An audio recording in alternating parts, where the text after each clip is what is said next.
El colágeno es uno de los suplementos más consumidos del mundo y se usa para la piel, para las articulaciones, para los huesos, para mucho más. Y aún así mucha gente lo toma sin entender exactamente qué es ni qué le puede aportar realmente al cuerpo. Entonces, para entender bien esto hay que empezar por lo básico, y es qué ocurre con ese colágeno una vez lo consumimos, qué hace el cuerpo con él y por qué no siempre produce los efectos que la mayoría de las personas esperan. Bueno, para empezar aclaremos qué es el colágeno. El colágeno es la proteína estructural más abundante del cuerpo humano y representa alrededor del 30% de todas nuestras proteínas. Y es el soporte de la piel, los tendones, los ligamentos, los huesos, los cartílagos y del tejido conectivo en general. Y algo muy importante es que el colágeno no aporta elasticidad como la mayoría cree, aporta estructura. La elasticidad depende de otra proteína distinta que es la elastina. Ahora bien, desde el punto de vista estructural, el colágeno tiene una forma muy particular, que es una triple hélice formada sobre todo por glicina, prolina e hidroxiprolina.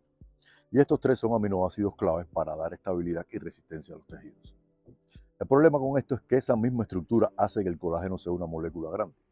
Y aquí viene la parte que la mayoría no conoce, y es que el cuerpo no absorbe el colágeno tal cual se ingiere. Y esto ocurre porque las proteínas grandes no atraviesan la barrera intestinal intactas.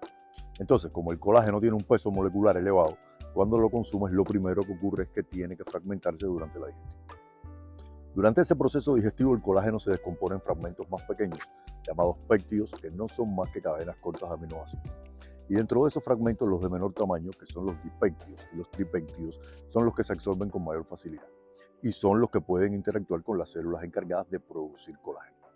Bueno, cuando esto se entiende, entonces sí se ve la diferencia entre un colágeno normal y un colágeno hidrolizado, porque el colágeno hidrolizado ya viene parcialmente fragmentado, lo que reduce el trabajo digestivo, por supuesto, y aumenta la probabilidad de que esos péptidos lleguen a la sangre. Ahora, eso tampoco ocurre así porque sí. Para que ese estímulo tenga algún efecto, el cuerpo necesita condiciones concretas y adecuadas. Y esto es lo que mucha gente no tiene en cuenta, porque el cuerpo produce colágeno de manera continua, pero esa producción depende de varios factores que tienen que darse a la vez. Por ejemplo, tiene que haber un aporte suficiente de aminoácidos. Además, tiene que haber vitamina C que actúa como cofactor esencial, también minerales como hierro, zinc y cobre, y al mismo tiempo una disponibilidad energética adecuada, es decir, no estar en déficit calórico de forma crónica. A eso además hay que sumarle un nivel bajo de inflamación y un descanso suficiente para que se permita la recuperación de los tejidos. Entonces, cuando alguna de estas condiciones no se cumple, lo que pasa es que la síntesis de colágeno no progresa como debería. Y es por eso que muchas personas toman colágeno y no notan cambios significativos. No porque el colágeno no sirva, sino porque están en un contexto fisiológico que no permite que ese aporte se traduzca en una mejor estructura. Un ejemplo, sin vitamina C la síntesis no ocurre de forma eficiente. Y sin estímulo mecánico, como es el entrenamiento de fuerza, los tejidos conectivos no reciben la señal necesaria para adaptarse. Ahora, en cuanto a los tipos de colágeno, existen varios. El tipo 1 es el más abundante y está en la piel, los huesos y los tendones. El tipo 2 es predominante en los cartílagos. El tipo 3 acompaña al tipo 1, sobre todo en la piel y en los vasos sanguíneos. El tipo 4 forma parte de las membranas basales, que son las estructuras de soporte que separan y organizan los tejidos. Y el tipo 5 participa en cómo se ensamblan las fibras del colágeno tipo 1, influyendo directamente en la calidad y la resistencia del tejido. Ahora, una aclaración importantísima, no existe colágeno vegetal. Las plantas no producen colágeno, aunque sí pueden aportar nutrientes que están implicados en la síntesis. Por eso el colágeno que se suplementa proviene de fuentes animales, que son mayormente de bovino, pescado o pollo. Ahora, en cuanto a la dosis, en la literatura científica se observa que cuando se busca algún efecto medible, los rangos más utilizados están alrededor de 10, 15 gramos diarios más o menos de colágeno hidrolizado, por supuesto. Por debajo de ese rango, el impacto suele ser bajo y por encima no aporta mucho si no están cubiertas esas condiciones fisiológicas que el cuerpo necesita para producir colágeno propio, las que dijimos anteriormente.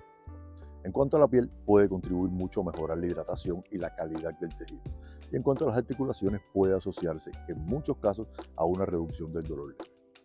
En cualquiera de los casos, el colágeno siempre debe ser utilizado como complemento, nunca como sustituto ni del movimiento, ni de la nutrición, ni del descanso.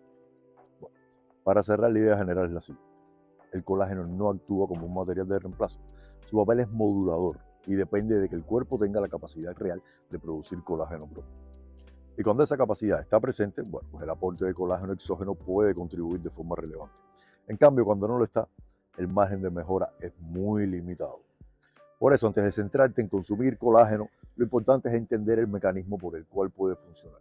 Y entonces asegurarte de cubrir el contexto fisiológico que permite que ese mecanismo tenga un efecto real.